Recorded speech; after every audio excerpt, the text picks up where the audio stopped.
Some in this country want you to be perpetually scared, and now that the COVID fear porn has lost its luster, they've moved on to the bird flu. There are two main things that they should be doing in the days that they have left. The first is to get testing out there. I feel like we should have learned our lesson from COVID that just because we aren't testing, it doesn't mean that the virus isn't there. It just means that we aren't looking for it. We should be having rapid tests, home tests available to all farm workers, to their families, for the clinicians taking care of them so that we aren't waiting for public labs and CDC labs to tell us what's bird flu or not. And the second very important thing is this is not like the beginning of COVID where we were dealing with a new virus, we didn't have a vaccine. There actually is a vaccine developed already against H5N1. The Biden administration has contracted with manufacturers to make almost 5 million doses of the vaccine. However, they have not asked the FDA to authorize the vaccine. There's research done on it. They could get this authorized now and also get the vaccine out. We don't know what the Trump administration is going to be doing around bird flu. If they have people coming in with anti-vaccine stances, could they hold up vaccine authorization? If they don't want to know how much bird flu is out there, could they withhold testing? All right, don't get me wrong. We shouldn't be cavalier about foodborne illness or viruses, and I certainly don't want to get the damn bird flu. But with that said, may we never be dumb enough to let our caution or concern coerce us into complying with another lockdown, shutdown, forced masking, forced vaxing scam. Well, some in California are already panicking, and that's probably because their tyrant leader, Lord French Laundry, already issued a state of emergency over the bird flu. A little much? Not enough? What the heck should we do, if anything? Well, that's a good question, and I wish we could fully lean on the scientists and the medical professionals, but sadly, that cohort really lost our trust during the COVID era, and for good reason. So let me ask someone that I know will give it to us straight, board-certified physician, truth teller, BreatheMD owner, Dr. Mary Talley Bowden.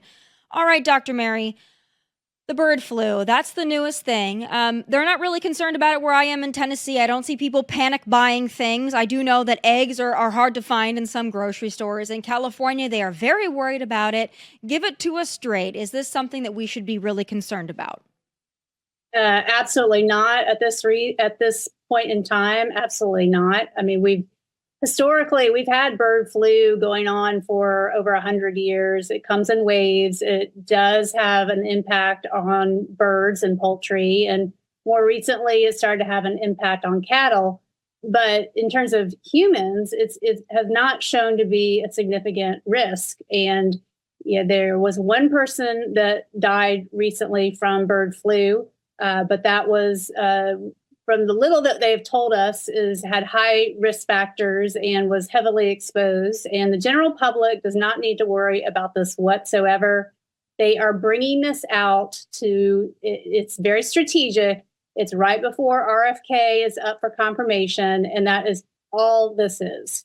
So you think that has something to do with it? I mean, I know that clip that I played there was, some obvious motivation there. Like, we don't know what the Trump administration is going to do about vaccines or if they'll test people. So we got to ram this through now, Joe Biden, who's essentially a cadaver at this point. But, do you think that that's the thing, that they're worried that, that RFK might start looking into some of these vaccines, might roll back some of the panic, and they want to get the panic up before that happens? Absolutely. Even if you look on the CDC's website, they say the alarm level is low from bird flu. But then you have people like Peter Hotez, Lena Nguyen going on the media to stir the pot. And that's all this is. And they also stirred the pot right before the presidential primary. And here we go again. Yeah, it's amazing. I think people now are so desensitized from it all, though, that when you hear this, I mean, people in California, they seem to be rather gullible. And so they eat this up. They get real worried about it. But it feels like elsewhere in the country, the hysteria and the panic hasn't set in over this. I mean, people are like, oh, crap, eggs are more expensive. Obviously, they're concerned about that. We've got a supply chain issue that we're still grappling with, thanks Pete Buttigieg. But, I think that the panic and hysteria just isn't there. And we're desensitized to it in large part. But, speaking of RFK Jr. and what he plans to do, are you bought and sold on him? Do you think that what he'll do will be effective? Are you concerned about any of the platforms or ideas that he has? Help me dig into it to get a better understanding of what we should expect or what we should look for.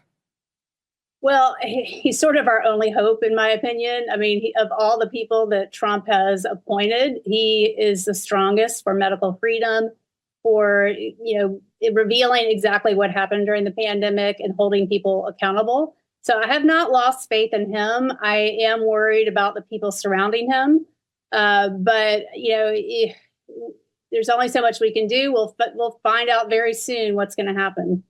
So his whole agenda, RFK Jr., is make America healthy again, something that we all want. Here's my concern about it, and I'm wondering if you're sharing some of the same concerns.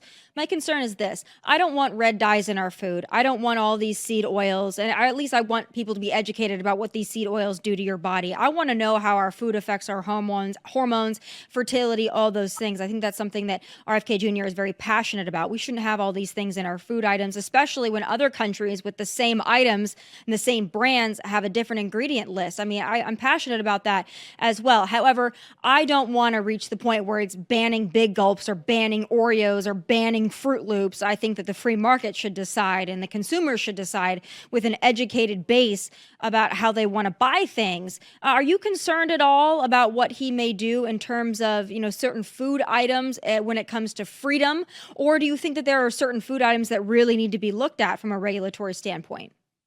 Well, I agree. I think that, I agree. The message that we need to clean up our food supply, most definitely. But I also don't want across the board bans, right? That's sort of a different version of COVID. I think the government needs to just butt out of our healthcare system. I do think they need to send better messaging about, health and food in general. And, it's but like you said, we don't need bans. And if we're going to ban anything, we should start with these mRNA shots. And my concern with all this food talk is that we're really just trying to distract from a bigger threat. I mean, all babies are expected to get 3 mRNA shots by the time they're 9 months old. That is the current government recommendation for Americans, and it's insane. So it's a mix. But the public has lost all trust in our healthcare system. And step one, restore the trust. And to do that, we need to pull those COVID shots off the market and we need to hold people accountable. Yeah, I want to talk about that because, listen, it's the wild, wild west out there in terms of information. You've got people who are very distrustful, and I think for good reason, of the CDC and other health organizations run by the government, other institutions, even medical journals that are supposed to be independent and autonomous. A lot of people lost trust in those publications due to what they reported on COVID that turned out to actually be the true misinformation. So a lot of people are skeptical. But then you've got that healthy skepticism combined with social media, and then you also have some people, the mommy influencers, who are on social media doing videos about eating, certain things or drinking raw milk. And, that is also a concern. It's like, you know what? Maybe we don't need to scrap everything we know about health and science. Maybe we just take things on a case by case basis. But, how would you guide people in terms of what they watch, what they listen to, what they consume, what they're following on social media? How do you help people find that balance of being skeptical of the government, but also equally skeptical of mommy influencers who do not have a degree and are not medical professionals? Yeah, I agree. It's a problem. Sort of my guiding compass is everything in moderation. There are extremes on both ends that need to be avoided. Finding a doctor that you can trust, and that's hard these days, but if you can find just a personal physician that you can trust, that's worth its weight in gold. But I agree, it kind of goes too far on both ends, right? And it paralyzes people. I mean, that's the biggest problem I see is people are like, where do I go? What do? I don't know who I can trust. Our public health system needs to be revamped, and we need, full transparency, but we also need accountability. And if we can manage that, then, I don't know that we can restore trust in our lifetime in this public health system. But by soft pedaling I don't think it's going to happen anytime soon. I'm excited about a lot of the folks that Donald Trump is bringing in. Dr. Marty McCary is a friend of the show, a friend of mine, a friend of Fox News. I'm really confident in what he's going to do. Others that he has named that I'm also confident in. So I'm hoping that there's going to be some change, and also bringing in people that have differing voices. The medical community and the scientific community used to have different voices and opposing opinions, and that's what made it science. You brought up something a couple minutes ago that I think is really important, and it kind of goes along with our conversation on the vaccines. And you brought up babies and their schedule for their vaccines. I mean, I was born in 1992. I remember getting all of these shots, I think, as a baby. And measles, mumps, rubella is the ones that I can remember off the top of my head. Tetanus shots. They really tried to push that HPV vaccine on me when I was 11, 12, never did that one. But what would you suggest for new mothers, new parents out there that they want to get their kids vaccinated for things that are going to protect them, but they're very concerned about what you alluded to, which is all of these vaccines at once in such young babies? Yeah, it's a difficult problem, and I don't envy young mothers having to decide that right now.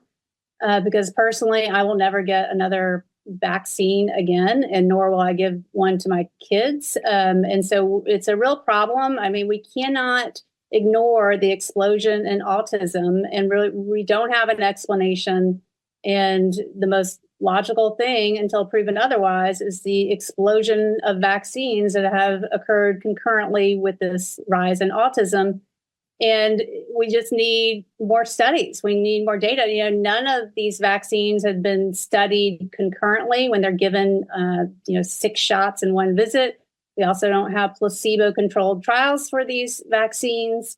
So, if it were my child, I would hold off until we have more data.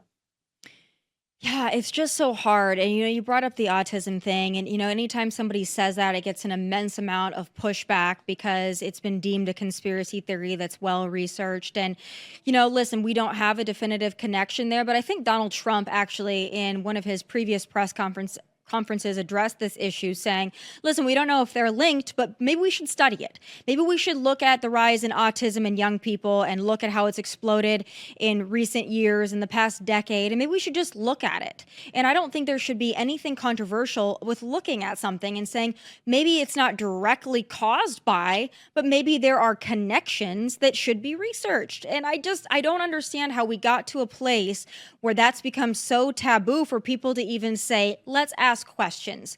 That should be the bedrock of American society, is asking questions. So I hope that that's going to happen within this Trump administration, within the administration that he's bringing in of medical and health professionals. In looking forward with this new administration, you'd mentioned that you're not going to get another vaccine again. There's a lot of people that are like, I'm not doing the COVID one, but there's some others that I'm confident in.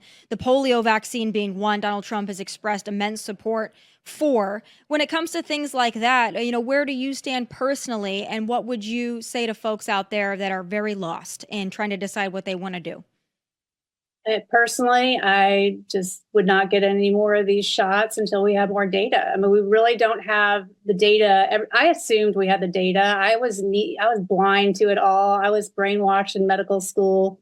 We really never even went over pros and cons of vaccines whatsoever during my education, and took COVID to wake me up. And now what I've seen is that we don't have the data. I mean, you look at the trials for all these vaccines and they're pathetic. They would not pass muster for any other medication that was on the market, right? But they are protected from any kind of legal liability.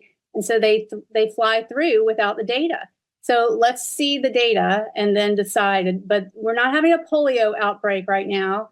So there's no harm in waiting at this point and just collecting more evidence.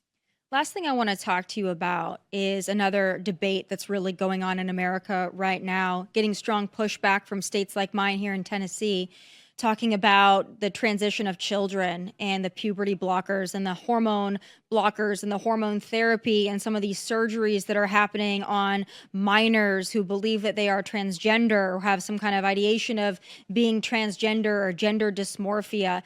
When you look at this as a medical professional, what is your biggest concern about this debate and discussion we're having in America now? Never probably thought we would get here, but it's one that's been very hot in the public discourse.